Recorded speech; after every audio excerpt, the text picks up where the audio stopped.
The day I realized my neighbor had quietly taken 8 feet of my backyard. I stood there for a long minute, just staring at a brand new fence that absolutely did not belong where it was. The strange part wasn't that someone built a fence. People build fences all the time. The strange part was that the fence was sitting deep inside my property. And the man who built it was acting like it had always been there. And the moment he shrugged and closed his front door in my face, that was the moment I decided something. If he wanted to pretend that strip of land wasn't mine anymore, then I was going to use it in a way he'd never forget. Now, to understand how this whole thing started, you need to picture the neighborhood. I live in a quiet part of Springfield, Missouri, in a neighborhood that was built sometime in the late 70s. Nothing fancy, just modest houses, wide streets, a lot of old trees, and the kind of place where people wave when they drive by, even if they don't know your name. I bought my house 11 years ago, back when I was newly divorced and trying to start over. It wasn't huge, but it had character. White siding, a small wooden porch out front, and the best part? A backyard that was wider than most on the block. The lot sat on a slight corner angle, so the back stretched farther than people expected. And for the entire time I lived there, the backyard had always been open. No fences, just grass and a row of old maple trees running along the back property line like a natural border someone planted decades ago. The previous owner, an older guy named Arthur, told me once while we were signing paperwork that he never liked fences. Fences make people think they're enemies, he'd said with a laugh. So the yard stayed open. My yard blended into the yard behind it. The maple trees marked the line, but nobody really thought about it. For 11 years, that worked perfectly. Kids from down the street sometimes chased baseballs across the grass. My dog used to run lazy circles out there in the evenings. In the fall, those maples turned bright red and covered everything in leaves. It felt peaceful. Then last spring, the house behind mine sold. The old owner had passed away, and about a month later, a young couple moved in. Late 20s maybe, early 30s at most. Their names were Brandon and Jessica, and from the very first week, they were the renovation type. You know the kind. Within days, there were trucks outside their place every morning. Roofers, painters, landscapers. The house got new siding, a new roof, new windows, and what looked like about $20,000 worth of landscaping in the span of 2 weeks. At first, I figured they were just excited first-time homeowners. I didn't blame them, but then the fence truck showed up. It was a big fencing company van pulling a trailer stacked with fresh cedar panels and metal brackets. I remember watching the crew unload everything. While I was drinking coffee at my kitchen window, I didn't think much of it. Plenty of people want privacy fences. The crew worked all day. You could hear the rhythmic thud of post-hole diggers and power drills echoing down the street. By late afternoon, those tall wooden panels started going up, one after another. And by sunset, a brand new privacy fence ran across the entire back section of Brandon and Jessica's yard. Except something about it felt off. At first, I couldn't explain it. It was just this quiet little feeling in the back of my mind as I stood on my porch looking toward the maple trees. The fence looked closer to my house than it should have been. Now, perspective can play tricks on you. Angles change when new structures go up. So I brushed the thought aside that night, but the next morning, curiosity got the better of me. I walked out into the backyard with a tape measure.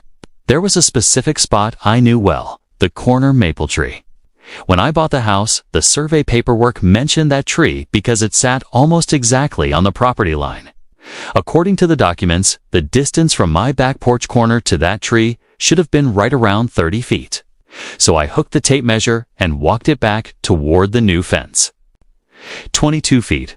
I measured again. 22 feet. I stood there staring at the numbers while the morning wind rustled the maple leaves above me. 8 feet. 8 feet. 8 feet of my yard was now sitting on the other side of their brand new fence. Now, maybe it was a mistake. Construction crews make mistakes. Stakes get moved. Measurements get misread. so I walked around to their front door and knocked. Brandon answered. Tall guy, athletic build. The kind of person who always looks like he just finished a workout. I smiled and kept my tone friendly. Hey man, I said. I think there might be a little issue with that new fence in the back. He tilted his head slightly. What kind of issue? It looks like it might have been built a few feet inside my property line. He didn't look worried. He didn't even look curious. Instead, he leaned casually against the doorframe and said something that would end up shaping everything that came next. Our contractor followed the survey stakes. I nodded slowly. Okay, do you happen to have a copy of the survey?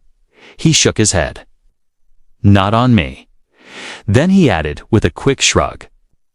But those guys know what they're doing. I glanced past him toward the hallway where I could hear Jessica moving around inside the house. Would you mind double-checking with them before they finish the last section? I asked. Just to be safe. He crossed his arms. Well, the job's already paid for. Another shrug. And honestly, the fence looks great where it is. That was the moment the conversation shifted. Not angry, not loud. Just dismissive. Like the subject wasn't worth the effort. I stood there for another second, letting the silence stretch between us. Then I nodded. All right, I said calmly. I'll look into it. He gave a quick smile. Sounds good, and closed the door. I walked back to my yard, stood near the maple tree again, and looked at that fence cutting across the grass like a line drawn by someone who assumed nobody would question it. That afternoon, I made a phone call. 2 days later, a professional land surveyor named Marcus showed up with a tripod, measuring rods, and a clipboard thick with paperwork. And that's when things got very interesting. Marcus showed up early that Wednesday morning in a dusty pickup truck that looked like it had been driving around property lines for the last 30 years. Gray beard, sunburned neck, ball cap that said Apex Boundary Solutions. The kind of guy who didn't say much at first, but clearly knew exactly what he was doing. He stepped out, looked around the yard, and gave a slow nod. Nice lot, he said. Thanks, I replied. Oh, hopefully still mine. He chuckled under his breath like he'd heard that sentence 1,000 times. Marcus spent the next 3 hours walking every inch of the property. He set up his tripod, peered through measuring scopes, checked old markers buried in the soil, and referenced county records he had printed out on thick paper. While he worked, I mostly stayed out of the way, sitting on the porch with a cup of coffee and pretending not to watch every move he made. About halfway through the process, Brandon stepped out onto his back deck. He leaned against the railing, arms crossed, staring down at Marcus. Like someone watching a mechanic work on a car they were sure didn't need fixing. Jessica joined him a minute later. She whispered something to him, and they both glanced over at me. Nobody waved. Nobody said anything. The tension was quiet, but it was there. Around late morning, Marcus walked over toward me, wiping his hands on a rag. Well, he said, I've got your line. My stomach tightened a little, and he pointed toward the fence. You were right. Not close. Not a little. Right then, he grabbed a bundle of bright orange flags from the truck. Marcus started placing them in the ground, one by one, moving in a straight line across the back of the yard. Every single flag landed several feet in front of the new fence. When he finished, the line of orange markers sat about 8 feet inside Brandon and Jessica's enclosed yard. Marcus stepped back, looked at the line, and nodded. Textbook, he said. I walked out there and just stood for a second, taking it in. 8 feet of my land completely sealed off behind their brand new fence.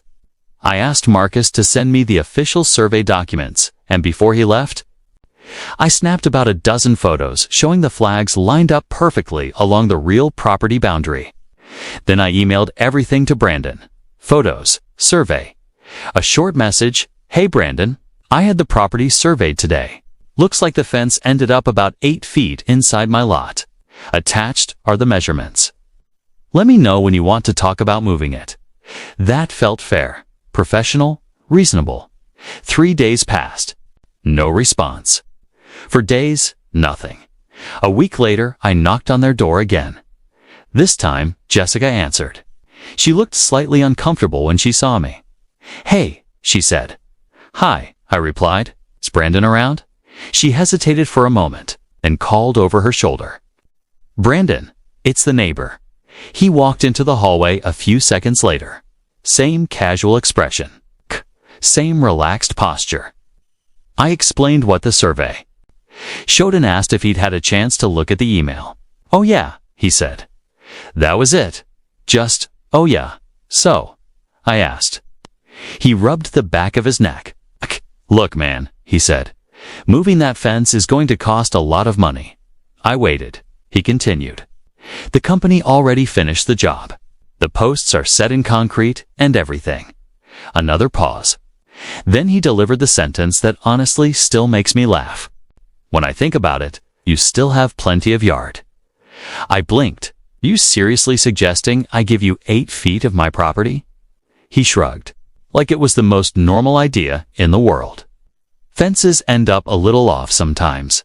That was the moment the conversation stopped being a misunderstanding. It became a choice, and he had just made his. I looked at him for a long second. He held the same indifferent expression. Then he gave a little half smile and said, "Anyway, we're pretty busy right now," and he closed the door. Just like that. Now, I'll admit something. For the rest of that afternoon, I was furious. Not yelling, furious. Not break something, furious. Just that slow, simmering kind of anger that sits quietly in your chest while your brain starts turning over possibilities. I walked out into the yard again and stared at the fence. On the other side of it, Brandon's new landscaping was pristine. Fresh sod, stone edging, a brand new wooden deck attached to the back of their house. They'd spent a fortune making that yard look nice, and 8 feet of my grass was sitting right in the middle of it. That evening, I opened up the county property records online. I pulled up the parcel map, zoomed in, then zoomed in further. And there it was. That narrow strip of land behind their fence, still legally attached to my lot number. Us. Which meant something important. Us. The fence didn't change ownership. The land was still mine. And according to the local ordinances, a property owner had the right to install structures, landscaping, or improvements on their own land, even if access was inconvenient. I leaned back in my chair slowly. An idea started forming. At first, it was just a small thought. Then it started getting bigger and funnier, and a little bit poetic. The next morning, I called a landscaping company. The owner's name was David. Great guy. Did a lot of work around our neighborhood. I explained the situation and asked him to come take a look. When he arrived that afternoon, we walked around the side of Brandon's house, where the fence connected to the property line. David studied the orange survey flags still stuck in the ground. Then he looked at the fence panels sitting well behind them. He whistled. "Wow," he said. "That's not even close." "Nope," he rubbed his chin. "So what are you thinking?" I pointed to the strip of land between the flags and the fence. "I want to install something here." He raised an eyebrow. "What kind of something?" "Planter boxers." "Planter boxers. Big ones." David smiled slowly. "How big?" 4 feet tall, I said, and running the entire length of the property line. Now he was starting to understand. "And what are we planting in them?" I looked back at the fence. "Bamboo?" David burst out laughing. "Oh man," he said. "That's evil." Completely legal though. Very legal. We stood there for another moment, imagining it. A thick wall of fast-growing bamboo rising directly inside Brandon's expensive backyard, blocking his view, stealing his sunlight. Right on top of land he had decided wasn't worth returning. David scratched his beard. "When do you want to start? Next week?" So the following Monday morning, a landscaping truck pulled up in front of my house with a small excavator on a trailer and a bed full of lumber and steel posts. I stepped outside with a cup of coffee just as David and his crew started unloading equipment.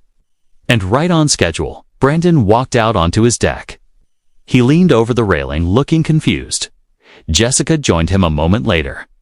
From where I stood, I could see both of their faces slowly trying to figure out what was happening. David's crew carried the first steel post into the backyard. Then the excavator started digging holes, but not in my yard.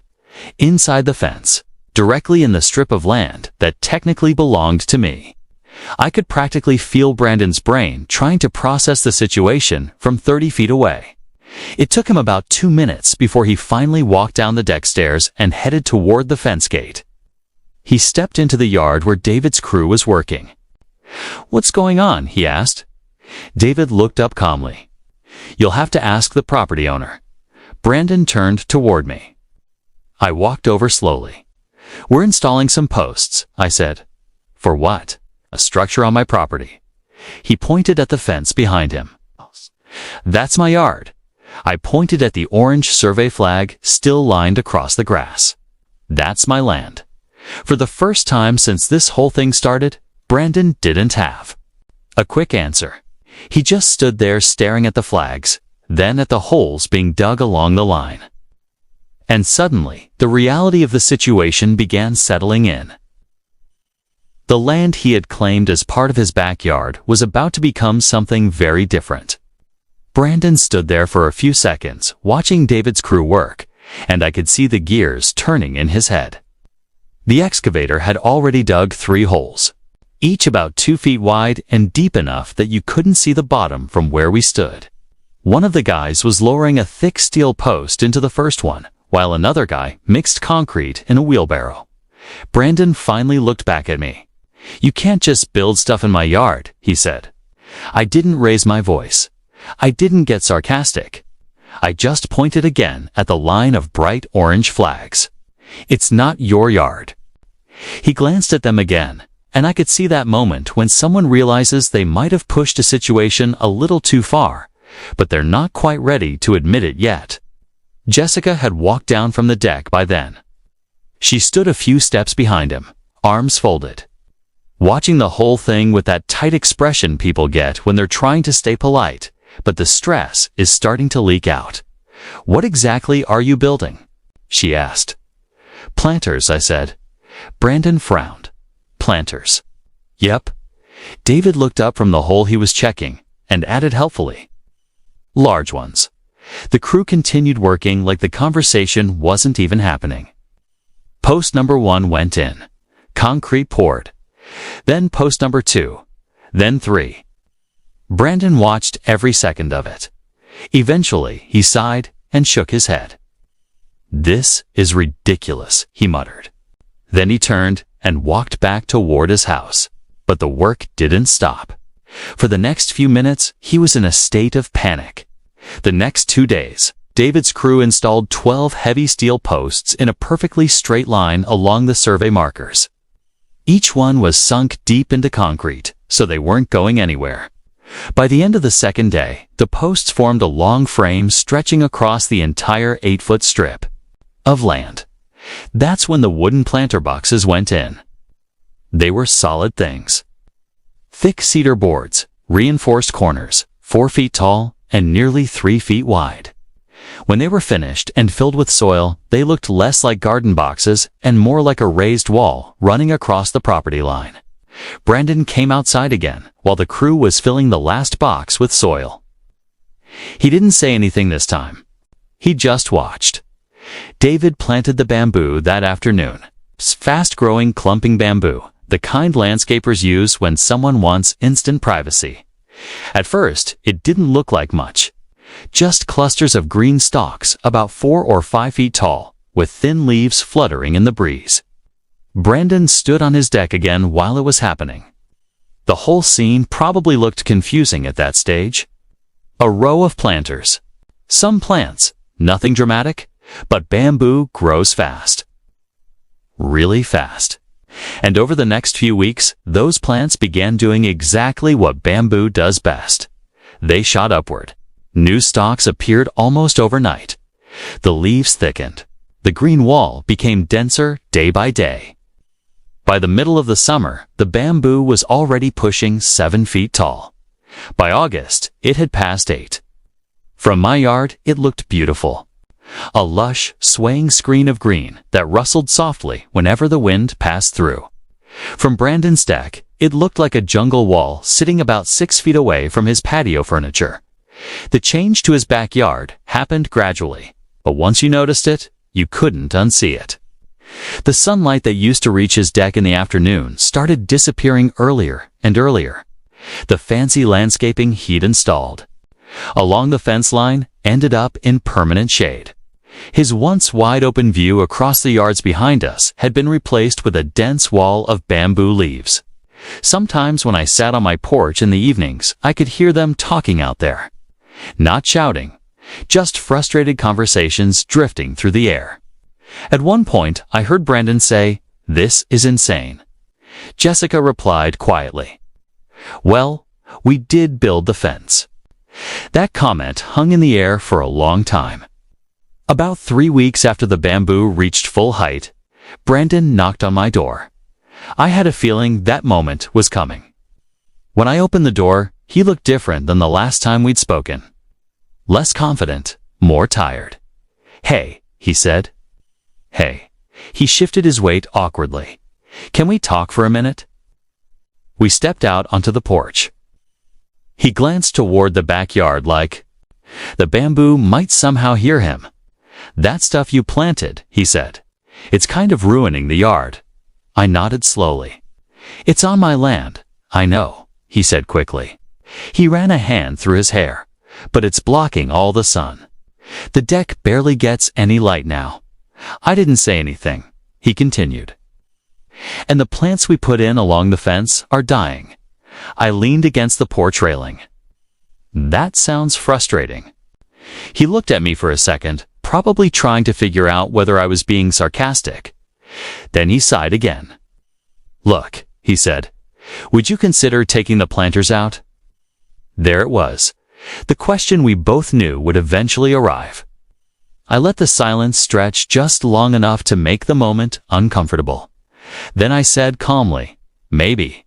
His eyes lifted slightly. "Really? Sure," I said. "If the fence moves?" He stared at me. "You mean back to the survey line?" "Exactly." Another long pause. He looked out toward the backyard again, probably imagining the cost, the hassle, the call to the fence company. Finally, he nodded. "Okay," he said quietly. 2 weeks later, the same fencing company returned. I happened to be in the kitchen when their truck pulled up. I walked outside with my coffee and leaned on the porch railing as the crew started dismantling the fence panel by panel. The posts that had once been sunk proudly into Brandon's new yard were pulled out of the ground one after another. Concrete cracked, wood lifted. The fence slowly crept backward until it reached the exact line where Marcus's orange flags had once stood. It took them almost a full day. By the time they finished, the new fence sat perfectly on the property boundary. Exactly where it should have been in the first place. The next morning, David came back with his crew. Removing the planters was a lot faster than installing them. They emptied the soil, lifted the boxes onto the truck, and carefully dug up the bamboo clusters to replant somewhere else. Within a few hours, the 8-foot strip of land was open again. Sunlight poured across Brandon's deck. The shadow disappeared, and my backyard, quietly, gained back 8 feet of grass that had never stopped belonging to me. Brandon and I still live next to each other. We wave sometimes when we're both outside. We're polite, but we're not friends. And every once in a while, when I mow the lawn, I reach the edge of that property line, and I can't help glancing at the fence. Perfectly straight, perfectly placed. Exactly 8 feet farther back than where it used to be. Now, here's the part I'm curious about. Some of my friends say what I did was justified. That if someone tries to take advantage of you like that, they deserve whatever consequences come their way. Others say the bamboo wall was petty, that I should have handled it differently. So I'm honestly curious what you think. If someone built a fence 8 feet into your property and then shrugged it off like it didn't matter, what would you have done? Would you have fought it the same way? Or would you have taken a different route? Let me know in the comments. I read every one of them. And trust me, neighborhood stories like this always spark some interesting debates. Subscribe to HOA Conflicts for more.